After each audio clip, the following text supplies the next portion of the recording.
మరో బ్రేకింగ్ చూస్తున్నాం. ఖమ్మంలోని మున్నేరు బ్రిడ్జ్ పై చిక్కుకున్న 9 మంది బాధితులను ఎన్డీఆర్ఎఫ్ బృందం రక్షించింది. దీంతో 15 గంటల ఉత్కంఠకు తెరపడింది. స్థానికులు ఊపిరి పీల్చుకున్నారు. మున్నేరు వరద ఉధృతికి బ్రిడ్జ్ పై నిన్న ఉదయం 8 గంటలకు 9 మంది చిక్కుకున్నారు. అప్పటి నుంచి స్థానికులు, బాధిత కుటుంబ సభ్యులు ఆందోళన వ్యక్తం చేశారు. అధికారులు కూడా వారికి తీసుకొచ్చేందుకు తీవ్రంగా ప్రయత్నించారు.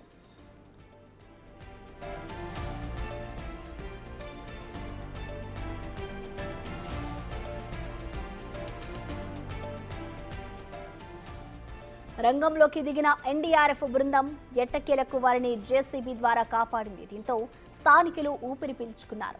రెస్క్యూ ఆపరేషన్ పూర్తయ్యే వరకు మంత్రి తుమ్మల నాగేశ్వరరావు కలెక్టరేట్లోనే ఉన్నారు. సహాయక చర్యలు పర్యవేక్షించారు.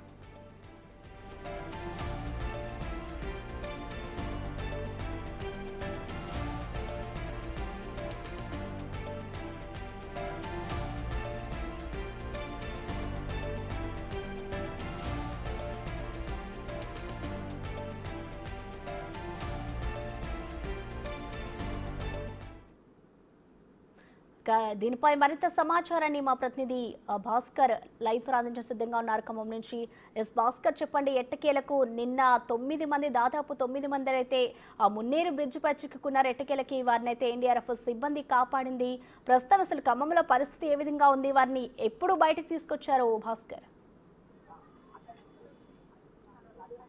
ప్రసన్న, ఇప్పటికే ఖమ్మం నుంచి కూడా చాలా వరకు గతం నుంచి కురుస్తున్న వర్షాల వల్ల కూడా వాగులు వంకలు పొంగి పొరులుతున్నాయి. ఫలితంగా చూసుకుంటే చాలా మంది కూడా బాధితులు, నిర్వాసితులు అయిపోయినారు. కోట్లాది రూపాయల ఆస్తి మొత్తం కూడా జలప్రయంలో చిక్కుకుంది. మన వైపున నిన్న అనేక ప్రాంతాలలో కూడా చాలా వరకు కూడా వాగులు వంకులు తెగిపడడంతో, చెరువులు మొత్తం కూడా ఎక్కడికక్కడికి తెగిపడడంతో మొత్తానికి స్థానికులు ఇళ్ల మీదకి కూడా వరద నీరు వచ్చి చేరింది. మనం చాలా క్లియర్ చూసుకోవచ్చు. ఇప్పుడు మున్నేరు సమీపంలో ఉన్నాం. మనం ఇప్పుడు మున్నేరు సమీపంలో అంటే ముప్పు ప్రాంతంలో ఉన్నాం. చాలా రోడ్డు కూడా మొత్తం ఎక్కడికక్కడ కొట్టకపోయిన నేపథ్యం, ఇళ్లకు మొత్తం కూడా నీళ్ళు వచ్చిన నేపథ్యం అయితే మొత్తం అయితే సర్వం ఈ నేలర్పణ అయినట్టుగా చెప్పుకోవచ్చు. చాలా వరకు కూడా అంటే క్షణాల్లోనే వరద ఒకసారి రావడంతో వాళ్ళు తేరుకునే లోపే వరద చుట్టుముట్టింది. ఫలితంగా వాళ్ళు బయటకు రాని పరిస్థితి నెలకొని ఉంది. దీనిపై ఇప్పుడు అధికారులు ఎప్పటికక్కడ సహాయ చర్యలు చేపడుతున్నా కానీ పూర్తి స్థాయిలో మాత్రం వాళ్ళ యొక్క సహాయ చర్యలు అందించడం అంటే వాళ్ళు ఎక్కడికక్కడ చేస్తున్నా సరే కానీ వరద ఆటంకం వల్ల కూడా ఎక్కడ చేయలేని పరిస్థితి నెలకొంది. పూర్తి స్థాయిలో సహాయం చర్యలు కూడా అందలేని పరిస్థితి నెలకొంది. మరోవైపు చూసుకుంటే ఇప్పటి వరకు మనం చూసుకోవచ్చు, చాలా క్లియర్ చూసుకోవచ్చు. ఎక్కడ ఏ ప్రాంతం చూసినా సరే ఆ మొత్తం కూడా చాలా వరకు కూడా జలప్రలయంతో నిండిపోయింది. చెట్టుకొక్కరు పుట్టుకొక్కరే మిగిలినట్టుగా పరిస్థితి నెలకొని ఉంది. అయితే అంటే ఇంట్లో ఎంతమంది ఉన్నారో వాళ్ళ పరిస్థితి ఏందనేది కూడా తెలియని పరిస్థితి నెలకొని ఉంది. అయితే ఇది ఇలా ఉంటే ఖమ్మంలో నిన్న ఉదయం 8 గంటలకు ప్రకాష్ నగర్ దగ్గర ఉన్నటువంటి మున్నేరు బ్రిడ్జి పైన అక్కడ జాలర్లతో పాటుగా పక్కనే సమీపంలో వాళ్ళు వరలో సిమెంట్ వర్క్ తీసుకుంటే వర్కర్స్ వాళ్ళంతా కూడా వాళ్ళు అక్కడ బయటకు వచ్చే సమయంలో ఒకసారి వరద ఉధృతి రావడంతో ఒకసారి వరదలో చిక్కుకున్నారు. ఫలితంగా వాళ్ళు నిన్న ఉదయం నుంచి సాయంత్రం నైట్ 9 గంటల వరకు కూడా వాళ్ళు ఆ వరదలోనే బ్రిడ్జి పైన ఉండాల్సిన పరిస్థితి నెలకొని ఉంది. పలుమార్లు కూడా అక్కడ నుంచి వాళ్ళని కాపాడేందుకు అధికార ప్రయత్నం చేసినా సరే వరద ఉధృతి ఎక్కువ ఉండటం వల్ల కూడా చాలా ఇబ్బందికరమైన పరిస్థితి ఉంది. చూసుకోవచ్చు, వాళ్ళు లాస్ట్కి 9 గంటల సమయంలో వ్యవసాయ శాఖ మంత్రి తుమ్మల నాగేశ్వరరావు, ఆయనతో పాటుగా జిల్లా కలెక్టర్, ఎస్పీ, పోలీస్ కమిషనర్ కూడా వాళ్ళకి సారథ్యంలో మొత్తానికైతే సహాయ చర్యలు అందించేసి మొత్తానికైతే వాళ్ళందరినీ కూడా పూర్తిగా వాళ్ళని బయట తీసుకొచ్చేందుకు అంటే వాళ్ళని బయట తీసుకొచ్చి కాపాడగలిగారు. మొత్తానికి దాంతో అక్కడ ఉన్న ప్రాంత ప్రజలందరూ కూడా ఊపిరి పీల్చుకునే పద్ధతి ఉంది. మరోవైపు చూసుకోవచ్చు, చాలా క్లియర్ గా మున్నేరు ప్రాంతాలు చాలా వరకు విద్యుత్ ట్రాన్స్ఫార్మర్లు కూడా మొత్తం ఉంగిపోయిన నేపథ్యం, మొత్తం ఎక్కడెక్కడ కూలిపోయిన పరిస్థితి నెలకొంది. ఇళ్లలో కూడా భారీ ఎత్తున కూడా వర్షపు నీరు రావడంతో మొత్తం కూడా బురద మెట్లు వేసిన నేపథ్యం అయితే ఉంది. అయితే ఈ యొక్క ప్రాంతం ప్రతి సంవత్సరం కూడా మున్నేరు వచ్చింది, ఇక్కడ ముంచిద్ది అనే విషయం తెలిసినా కూడా ఇక్కడ స్థానికులు మాత్రం ఎలాంటి అంటే కరకట్ట కట్టాలని చెప్పి గత కొన్ని సంవత్సరాల నుంచి కూడా ఇక్కడంతా డిమాండ్ ఉంది.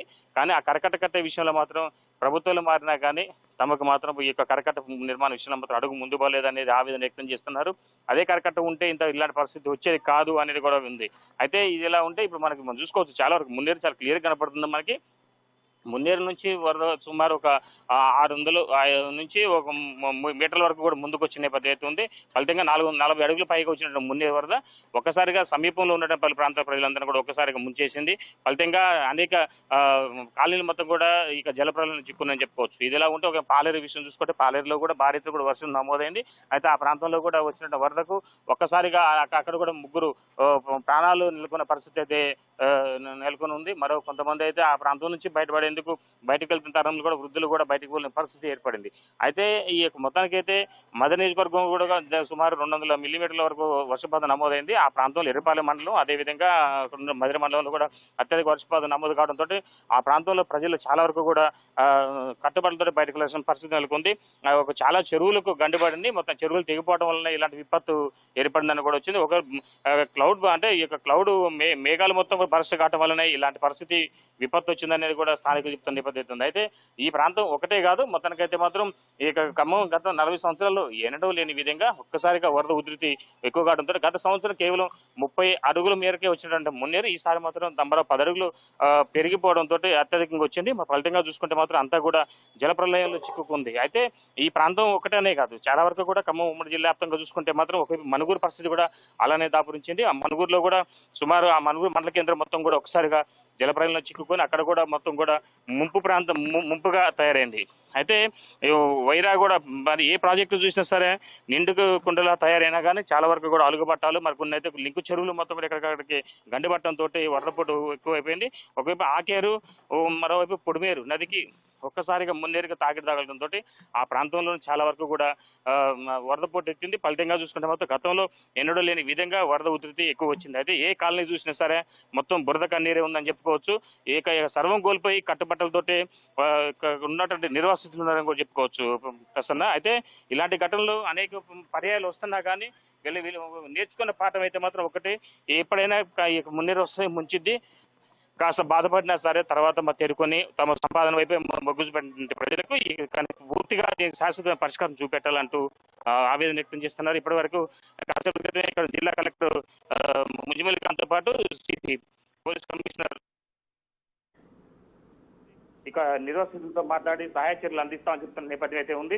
మొత్తానికైతే మాత్రం చాలా వరకు కూడా సర్వం కోల్పోయారు. ఖమ్మంకు రావాలన్నా కానీ ఖమ్మం జిల్లా పరిసర ప్రాంతాల్లో చాలా వరకు కూడా ఈ ప్రాంతాలు రావాలన్నా కానీ రాకపోకలు కూడా చాలా వరకు కూడా కట్టాయి. ఒక కోదాడ వైపు నుంచి వస్తుంది, అది కూడా సూర్యాపేట దగ్గర బ్రేక్ కావడంతో ఇప్పుడు ఖమ్మానికి రావాలన్నా కూడా చాలా క్లిష్టమైన పరిస్థితి నెలకొని ఉంది. ఖమ్మం నుంచి విజయవాడ పోవాలన్నా, ఖమ్మం నుంచి హైదరాబాద్ రావాలన్నా, ఖమ్మం నుంచి బద్రీనాథ్ పోవాలన్నా కూడా ఎక్కడ ఎటు పోవాలన్నా సరే కాస్త జల దిగ్బంధంలో చిక్కు ఉంది ఖమ్మం మొత్తం కూడా. బాహ్య ప్రపంచానికి అంటే నిన్నటి నుంచి కూడా సంబంధాలు తెగిపోయినట్టుంది. విద్యుత్ శాఖ వారు అప్రమత్తం అయిపోయి విద్యుత్ సరఫరా ఎక్కడికక్కడ నిలిపివేసిన నేపథ్యం ఉంది. చాలా వరకు చెట్లు కూలిపోవటం, మరి స్తంభాలు కూడా కూలిపోవటం, ట్రాన్స్ఫార్మర్లు పేలిపోవటం వరకేరా ఇవన్నీ జరిగినాయి. ఫలితంగా చూసుకుంటే ఆ ప్రాంతంలో నష్టం జరగకుండా ఉండే విధంగా కేవలం వచ్చిన వరదల వల్ల పంట నష్టంతో పాటుగా ఆస్తి నష్టం బాగా జరిగిందనేది మాత్రం ఖమ్మం జిల్లాలో బాగా చర్చ నడుస్తుంది. గతంలో లేని విధంగా ఈ జలప్రలయం రావడంతో ఈ జలప్రలయంలో సర్వం కోల్పోయిన బాధితులు మాత్రం కన్నీరు మున్నీరేసిన ఘటన అయితే ఉందని చెప్తున్నా. Thank you Bhaskar.